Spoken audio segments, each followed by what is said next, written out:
با بەردەوام کارەبا هەبێت، کارەبا 24 ساعت هەبێت. کێشە لەوەیدایە ئەو کەسێک کە کارەبای سەرف دەکات چۆنیەتی بەکاربردنی کارەبای بزانێت. هەر کەس دەیە بە پێی خۆی سەرف بکات. مەسرەفی کارەبایی دەبێ بزانین 10 گڵۆپە دویست 10 پێکەی 5 پێکەی دەکەوێتە لە ئەستۆی هاوڵاتی. مەسرەفی کارەبایی دەبێ بزانێت چۆن مەسرەفی بکات. بەڕای من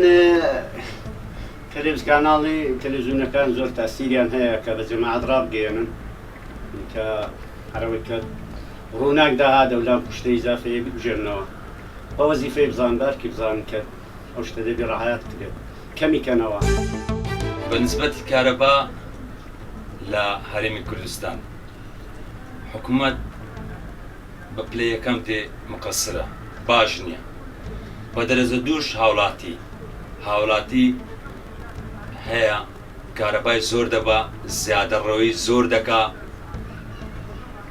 یعنی ماڵ هەیە 4 سپلیت 5 سپلیت ئیش دەکا. هەمومان بە خۆمان وێنە، یعنی ئەوە ژانی ڕۆژانەمانە. سپلیت ئیش دەکا، زیادەڕەوەی دەکەین لە کارەبای، هیچ ڕەحم پێ ناکەین بە کارەبای. ئەو پێویستە وەشار بێت لەوەی کە چۆن کارەبا بەکاردێنێ، چۆن ئاو بەکاردێنێ.